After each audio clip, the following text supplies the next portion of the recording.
You're 23 years old. You've got your whole life ahead of you. You're lying in your bedroom, in your family home, the place where you've always felt safest. Your mother is just down the hall. The doors are locked. You've done everything right. You've followed every rule, taken every precaution. You've trusted the system to protect you. And then, in the darkness, you hear it. The sound of breaking glass.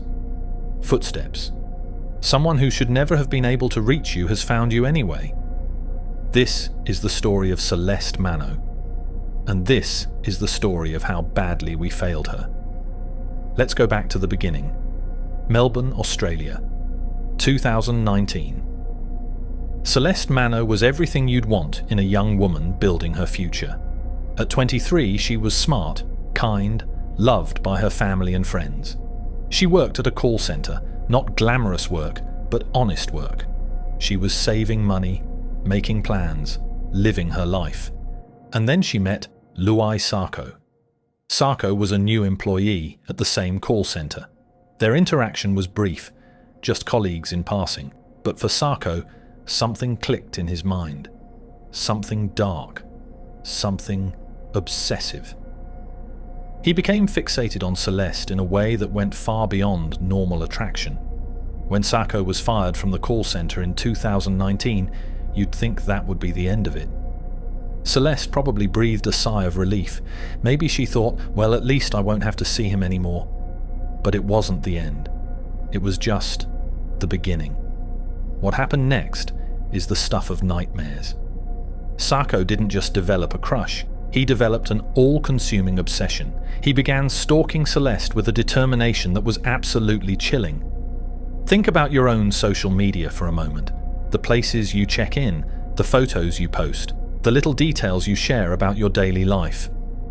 Now imagine someone using every single one of those innocent posts as a breadcrumb trail to hunt you down. That's exactly what Sarko did. He created fake social media profiles to monitor Celeste's every move. When she blocked one account, he'd create another, and another, and another. He sent her hundreds of messages that grew increasingly disturbing, increasingly threatening. Celeste did what we're always told to do. She blocked him. She documented everything. She told people what was happening. She reported him to the police. And here's where the system was supposed to work. Here's where all those laws and protections and intervention orders we have in place were supposed to kick in and keep Celeste safe.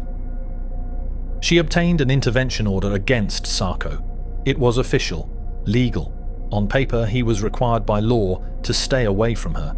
But here's the thing about a piece of paper. It can't stop someone who's already decided they don't care about consequences. Sarko's obsession didn't waver. If anything, it intensified. He studied Celeste's social media posts like a detective working a case. He used Google Maps to identify her family's home. And then, and this is where it gets truly terrifying, he found the floor plans of the house online. Let that sink in. He studied the architectural layout of her home. He identified which room was her bedroom. He planned his attack with the precision of a military operation. Meanwhile, Celeste was doing everything humanly possible to protect herself. She had the intervention order. She'd alerted the police. She'd blocked him everywhere. She stayed vigilant. She was careful about what she posted online. But how do you defend yourself against someone who's made you their entire purpose? How do you stop someone who's willing to cross every line, break every law, violate every boundary? The heartbreaking answer is, sometimes you can't, not on your own. That's what the system is supposed to be for. November 16th, 2020. Celeste was in her bedroom, in her family home in Mernda, a suburb of Melbourne. Her mother, Aggie De Mauro, was home. This was supposed to be a safe place. This was supposed to be sanctuary. But Luai Sarko had done his homework. He knew exactly where to find her. He came armed with a knife. In the middle of the night, he broke into the home, navigated. But it was too late. Celeste Manno was murdered in her own bed, in her own home, despite having done absolutely everything. Something like this happens, we always look for the mistakes. What did she do wrong? What could she have changed? What should she have done differently? But here's the truth that's so hard to accept. Celeste made no mistakes. She followed every procedure. She used every tool available to her. She trusted the system. The system failed her. Luai Sako was arrested and charged with murder. The trial revealed the full extent of his stalking campaign, the fake profiles, the hundreds of messages, the surveillance, the planning. In 2024, he was sentenced to 36 years in prison with a 30-year minimum before parole eligibility. 36 years. That means when Sako is eligible for parole, he'll be in his 60s. For taking a 23-year-old's entire future. For Celeste's mother, Aggie Di Mauro, that sentence wasn't justice. It was an insult. Her daughter is gone forever. No, we're going to eat that one. It's outrageous. Absolutely unbelievable that the court decided to grant him mercy, even though he showed Celeste none. Sako might eventually walk free. That little trust I had left in this system has been complete. Aggie didn't just grieve. She fought. She channeled her unimaginable pain into action, determined that Celeste's death would mean something, would change something, would prevent this from happening to another family. She launched a campaign called Justice for Celeste.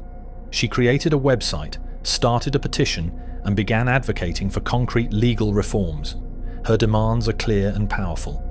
First, mandatory life sentences for murder. No possibility of parole. If you take a life, you forfeit your own freedom permanently. Second, implementation of all recommendations from Victoria's Royal Commission into stalking. Because the findings exist, the solutions have been identified, they just need to be enacted. Third, electronic monitoring for stalkers. Intervention orders are worthless if we can't enforce them. If someone is under an order to stay away, we need the technology to ensure they comply. Celeste's story isn't unique, and that's the most terrifying part. How many other people are being stalked right now? How many have intervention orders that exist only on paper? How many are doing everything right and still living in fear? Stalking is often treated as a lesser crime, a precursor to violence rather than violence itself. But stalking is violence. It's psychological terrorism. It's the systematic destruction of someone's sense of safety. And too often, it's a warning sign that we ignore until it's too late. Celeste Manno should be alive today. She should be 28 years old. She should be pursuing her dreams, spending time with her family, living the life she deserved. Instead, she's become a symbol, a rallying cry, a name we say when we demand better from our justice system. Justice for Celeste isn't just about one case or one sentence. It's about fixing a broken system that puts the burden of safety on victims instead of on perpetrators. It's about making stalking laws mean something. It's about electronic monitoring, about serious consequences, about treating stalking like the dangerous crime it is. Aggie Di Mauro is still fighting. The petition is still active.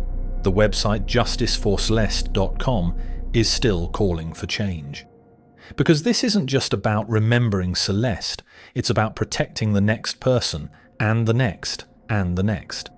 So the question is, will we listen? Will we act? Or will there be more names added to the list of people the system failed? The choice is ours. Remember her name, Celeste Manno, 1997 to 2020, and fight for the justice she deserved.